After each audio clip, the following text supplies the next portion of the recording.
Assalamualaikum warahmatullahi wabarakatuh. Alhamdulillahirabbil alamin wa bihi nasta'inu ala umuri dunya wa din wa ala alihi washabihi ajmain amma ba'du. Baiklah anak-anak, apa kabar pagi ini? Mudah-mudahan kita selalu dalam keadaan sehat walafiat dan senantiasa dalam lindungan Allah Subhanahu wa taala. Amin ya Allah ya rabbil alamin. Baiklah, sebelum belajar mari kita berdoa dulu. A'udzubillahi minasyaitonirrajim. Bismillahirrahmanirrahim. Allahumma shalli ala sayyidina Muhammad wa ala ali sayyidina Muhammad. Rabbi zidni ilma warzuqni fahma, ya Allah tambahkanlah ilmuku dan tinggikanlah kecerdasanku, amin.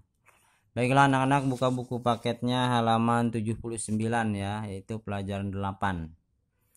Mari berperilaku terpuji. Nah, pelajaran di sini adalah salah satunya adalah gemar membaca. Gemar membaca ini adalah, ya silahkan dibaca dulu ya. Yang pasti di sini dalam buku dikatakan dengan kita gemar membaca menjadikan kita pintar, menambah pengetahuan dan informasi serta memperbanyak ide. Begitu juga dalam Al-Quran dikatakan dalam surat Al-Alaq ya, Iqra bismi rabbikal ladzi khalaq. Bacalah dengan menyebut nama Tuhanmu. Ini adalah perintah dalam Al-Quran ya. Perintah berarti menjadi wajib. Kita harus wajib membaca. Kalau tidak membaca berarti dosa. Begitu juga dalam Al-Quran dikatakan aqimus sholah wa atuz zakah. Dirikanlah sholat dan kerjakanlah zakat. Itu menjadi perintah dan menjadi wajib. Kalau kita tidak dilaksanakan kita dosa. Begitu juga membaca diperintah dalam Al-Quran berarti menjadi wajib.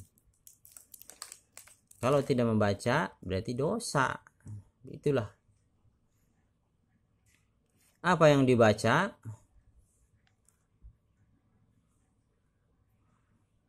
Ya, yang dibaca adalah terutama adalah ayat-ayat Allah ya. Baik itu yang tertulis maupun yang tidak tertulis. Yang tertulis itu apa? Yaitu Al-Quran. Kita wajib membaca Al-Quran. Kalau tidak membaca ya dosa, kan udah diperintahkan wajib.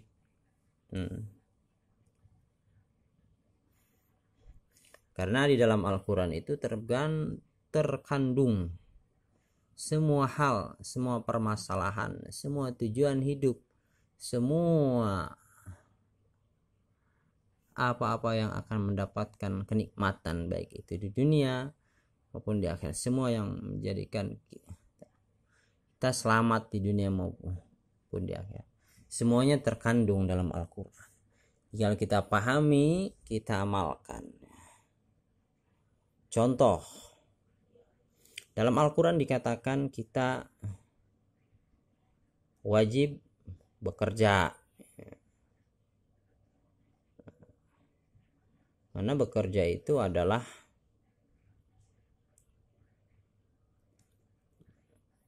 ya yang menjadi, jangan bermalas-malasan misalnya. Karena dengan bekerja itu adalah yang akan menjadi hal yang baik dalam hidup kita. Itu juga dalam Al-Quran dikatakan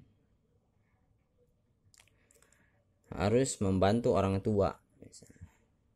Itu juga dikatakan dalam Al-Quran harus bersedekah.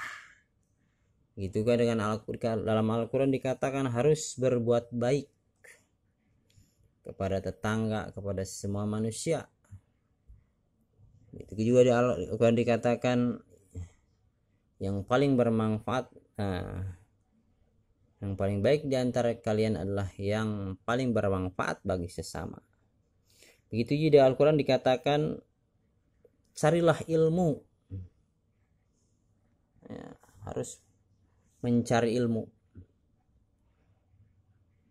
yang berbunyi ya ayyuhalladzina wal arfang fudhu la tangfuduna illa bisultan. Dalam surat apa itu dikatakan adalah carilah ilmu, tembuslah langit dan bumi, tembuslah angkasa sana, dan kamu tidak akan bisa menembus itu kalau tidak punya ilmu. Begitu wajibnya mencari ilmu ya. Semuanya ada dalam Al-Quran di setiap permasalahan hidup, ya. Misalnya kita harus bersabar dalam menghadapi cobaan, kita harus, semua di Al-Quran ada tentu saja. Nah, dari itu dalam kata Allah, bacalah dengan menyebut yang dibaca itu adalah ayat-ayat Allah, baik itu yang tertulis maupun yang tidak tertulis. Dengan kita membaca ayat-ayat Allah tersebut, kita akan mendapatkan petunjuk dari Allah, ya lewat Al-Quran itu. Ayat-ayat yang tidak tertulis apa? Yaitu alam semesta ini, pepohonan, gunung-gunung, lautan, semuanya. Itu adalah ayat-ayat Allah yang tidak tertulis.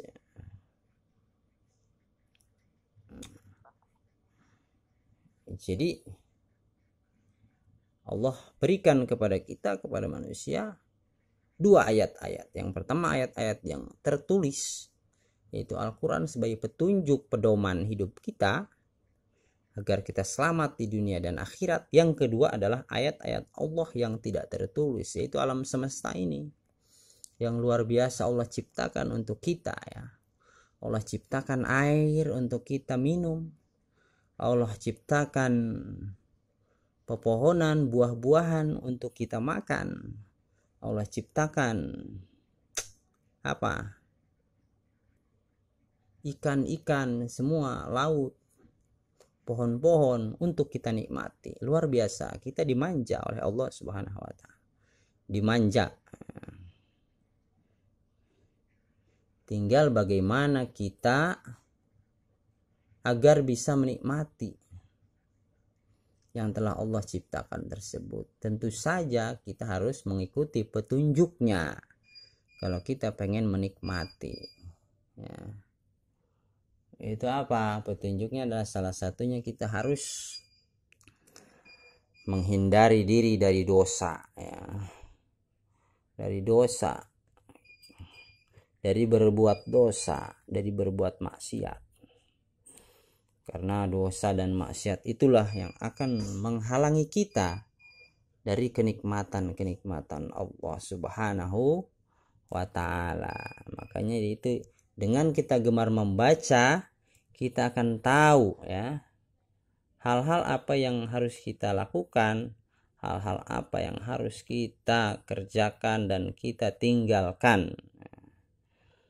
Sebagaimana yang dulu yang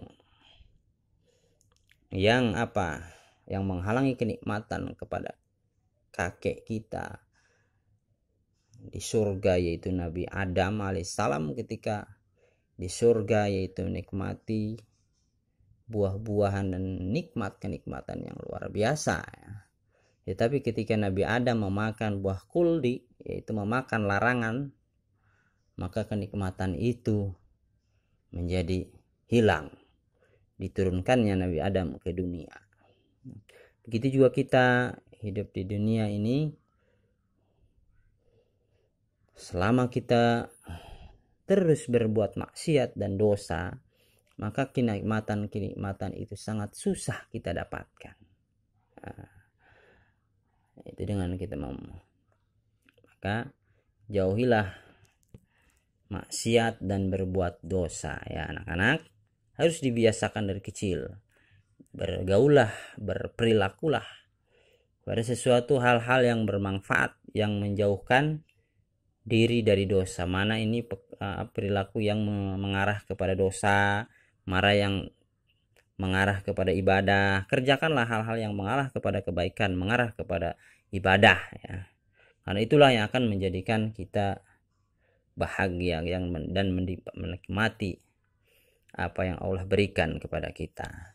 Ini yang Bapak dapat sampaikan. Mohon maaf bila ada kesalahan. Untuk tugasnya yaitu membaca